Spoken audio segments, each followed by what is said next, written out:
Hi friends, ನಾನು ನಿಮ್ಮ ಕವಿತಾ ನಾರಾಯಣ ಸ್ವಾಮಿ. ಇವತ್ತಿನ ರೆಸಿಪಿ ಬಂದು ಬೆಂಡೆಕಾಯಿ ಸಾಂಬಾರು ನೋಡಿಸ್ಕೊಡ್ತಾ ಇದ್ದೀನಿ. ನೋಡಿ, ಅರ್ಧ kg ಬೆಂಡೆಕಾಯಿ ತೊಗೊಂಡಿದ್ದೀನಿ. ಅದನ್ನು ನೀಟಾಗಿ ಒಂದು ಬೌಲಲ್ಲಿ ತೊಳ್ಕೊಂಡು ನೀಟಾಗಿ ಒಂದು ಬಟ್ಟೆ ಎತ್ಕೊಂಡು ಒರೆಸಿಟ್ಕೊತಾ ಇದ್ದೀನಿ. ನೋಡಿ, ಈ ರೀತಿ ಒಂದೊಂದೇ ಎತ್ಕೊಂಡು ನೀಟಾಗಿ ಈ ರೀತಿ ಒರೆಸಿಟ್ಕೊಳ್ಳಿ. ಈ ರೀತಿ ಡ್ರೈಯಾಗಿ ನೀಟಾಗಿ ಒರೆಸಿಟ್ಕೊಳ್ಳಿ.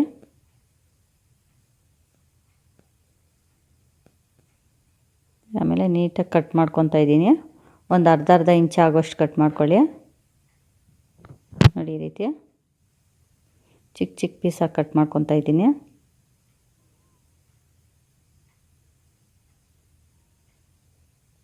ಈ ರೀತಿ ನೀಟಾಗಿ ಕಟ್ ಮಾಡಿ ಒಂದು ಬೌಲಲ್ಲಿ ಎತ್ತಾಕೊತಾ ಇದ್ದೀನಿ.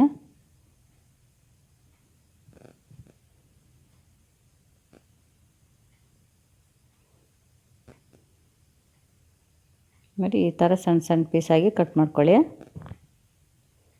ಈಗ ಅರ್ಧ kg ಆಗೋಷ್ಟು ಬೆಂಡೆಕಾಯಿ ನೀಟಾಗಿ ಕಟ್ ಮಾಡಿ ಇಟ್ಕೊಂಡಿದ್ದೀರಿ. ಒಂದು ಈರುಳ್ಳಿ ತೊಗೊಂಡಿದ್ದೀನಿ, ಒಂದು ಬೆಳ್ಳುಳ್ಳಿ, ಒಂದು ಅರ್ಧ ಬೌಲ್ ಆಗೋಷ್ಟು ತೆಂಗಿನಕಾಯಿ, ಮೆಣಸಿನ ಪುಡಿ, ರುಚಿಗೆ ತಕ್ಕಷ್ಟು ಉಪ್ಪು, ಒಂದು 4 ಸ್ಪೂನ್ ಆಗೋಷ್ಟು ಧನಿಯಾ ಪುಡಿ ತೊಗೊಂಡಿದ್ದೀನಿ, ಎಣ್ಣೆ, ಅರಿಶಿಣ ಪುಡಿ, ಒಂದು 6 ಒಣಗಿದ ಮೆಣಸಿನ್ಕಾಯಿ ತೊಗೊಂಡಿದ್ದೀನಿ, ಕೊತ್ತಂಬರಿ, ಪುದೀನ, ಕರಿಬೇವು, 1 ಇಂಚ್ ಆಗೋಷ್ಟು ಶುಂಠಿ, ಸಾಸಿವೆ, ಚಕ್ಕೆ, ಲವಂಗ ತೊಗೊಂಡಿದ್ದೀನಿ. ಈಗ ಹೇಗೆ ಮಾಡೋದು ಅಂತ ತೋರಿಸ್ಕೊಡ್ತಾ ಇದ್ದೀನಿ. ಟೊಮೊಟೊ ಒಂದು ತೊಗೊಂಡಿದ್ದೀನಿ. ನೋಡಿ, ಈಗ ಬಾಣಲೆಗೆ ಬೆಂಡೆಕಾಯಿ ಹಾಕ್ಕೊತಾ ಇದ್ದೀನಿ.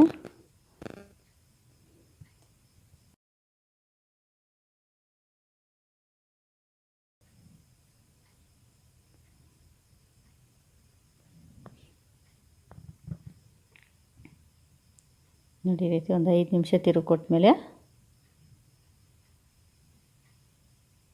ಒಂದು 2 ಸ್ಪೂನ್ ಆಗೋಷ್ಟು ಎಣ್ಣೆ ಹಾಕ್ಕೊತಾ ಇದ್ದೀನಿ.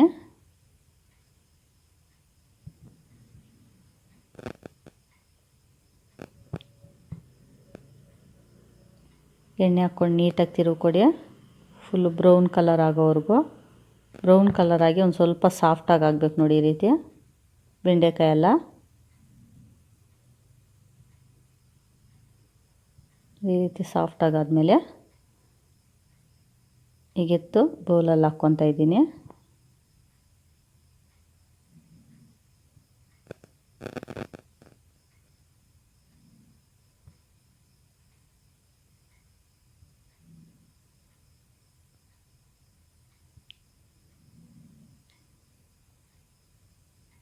ಈಗ ಅದೇ ಬಾಣಲೆಗೆ ಈರುಳ್ಳಿ ಹಾಕ್ಕೊತಾ ಇದ್ದೀನಿ, ಒಣಗಿದ ಮೆಣಸಿನ್ಕಾಯಿ, ಬೆಳ್ಳುಳ್ಳಿ, 1 ಸ್ಪೂನ್ ಆಗೋಷ್ಟು ಎಣ್ಣೆ ಹಾಕ್ಕೊತಾ ಇದ್ದೀನಿ.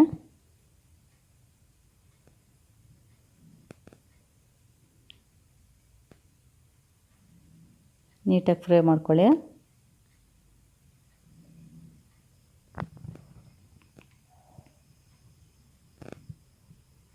ಈಗ ಒಂದು ಸ್ವಲ್ಪ ಪುದೀನ ಹಾಕ್ಕೊತಾ ಇದ್ದೀನಿ.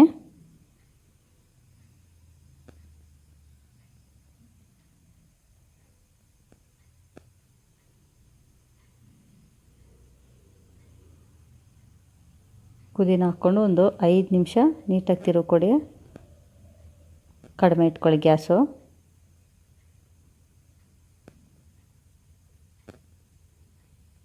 ನೋಡಿ, ಎಲ್ಲ ಫ್ರೈ ಮಾಡ್ಕೊಂಡಿರೋ ಈರುಳ್ಳಿ ಎಲ್ಲ ಜಾರ್ಗೆ ಹಾಕ್ಕೊಂಡಿದ್ದೀನಿ.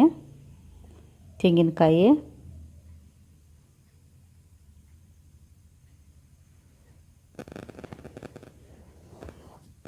ಚಕ್ಕೆ, ಲವಂಗ ಹಾಕ್ಕೊತಾ ಇದ್ದೀನಿ, ಕೊತ್ತಂಬರಿ, ಈಗ ಶುಂಠಿ ಹಾಕ್ಕೊತಾ ಇದ್ದೀನಿ. ಇದನ್ನೆಲ್ಲ ರುಬ್ಕೊತಾ ಇದ್ದೀನಿ ತರಿಯಾಗಿ. ಈಗ ಧನಿಯಾ ಪುಡಿ ಹಾಕ್ಕೊತಾ ಇದ್ದೀನಿ. ಧನಿಯಾ ಪುಡಿ ಹಾಕ್ಕೊಂಡು ಇನ್ನೊಂದು ಸರಿ ನೀರು ಹಾಕ್ಕೊಂಡು ರುಬ್ಕೊತಾ ಇದ್ದೀನಿ ನುಣ್ಣಗೆ. ಈಗ ಬಾಣಲೆ ಒಳಗಡೆ ಸ್ವಲ್ಪ ಎಣ್ಣೆ ಹಾಕ್ಕೊತಾ ಇದ್ದೀನಿ, ಒಂದು 2 ಸ್ಪೂನ್ ಆಗೋಷ್ಟು.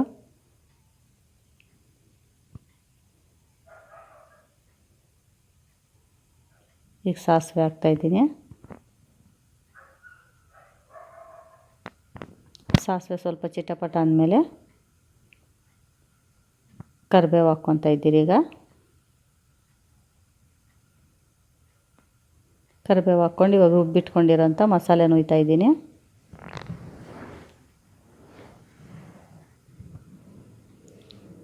ಇನ್ನೂ ಸ್ವಲ್ಪ ಜಾರ್ ತೊಳೆದು ಇನ್ನೂ ಸ್ವಲ್ಪ ನೀರು ಹಾಕ್ಕೊತಾ ಇದ್ದೀನಿ.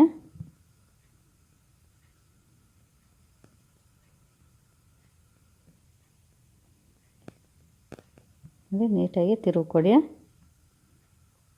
ಸ್ವಲ್ಪ ತೆಳ್ಳಗೆ ಇಟ್ಕೊಳ್ಳಿ. ಈಗ ರುಚಿಗೆ ತಕ್ಕಷ್ಟು ಉಪ್ಪು ಹಾಕ್ಕೊತಾ ಇದ್ದೀನಿ.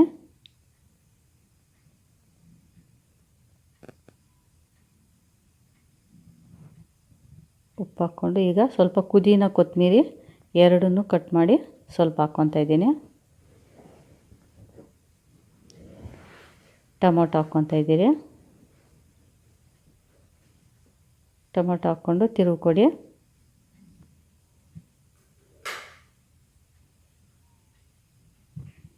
ಈಗ ತಿರುಗಿ ಕೊಟ್ಬಿಟ್ಟು ಮುಚ್ಚಳ ಮುಚ್ಚಿಡ್ತಾ ಇದ್ದೀನಿ. ಒಂದು 5 ನಿಮಿಷ ಕಾಯಿಸ್ಕೊಳ್ಳಿ. ಮಸಾಲೆ ಎಲ್ಲ ನೀಟಾಗಿ ಕಾಯಬೇಕು. ಈಗ ಬೆಂಡೆಕಾಯಿ ಹಾಕ್ಕೊತಾ ಇದ್ದೀನಿ.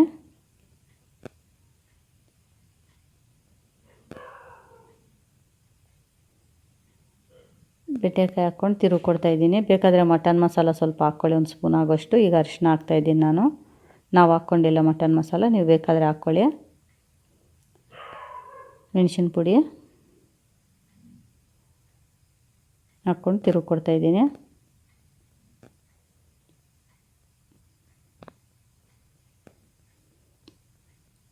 ಮತ್ತು ಒಂದು 2 ನಿಮಿಷ ಮುಚ್ಚಿಡ್ತಾಯಿದ್ದೀನಿ ಪ್ಲೇಟು. ನೋಡಿ, ಈ ರೀತಿ ಎಣ್ಣೆ ಬಿಟ್ಕೊಳೋವರೆಗೂ ಕಾಯಿಸ್ಕೊಳ್ಳಿ.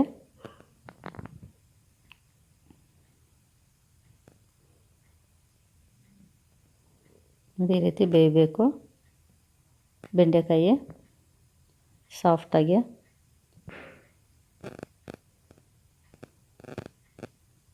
ಬೆಂಡೆಕಾಯಿ ಸಾಂಬಾರು ರೆಡಿಯಾಗಿದೆ. ಈಗ ಬೌಲ್ಗೆ ಎತ್ತಾಕ್ಕೊತಾ ಇದ್ದೀನಿ. ಧನ್ಯವಾದಗಳು.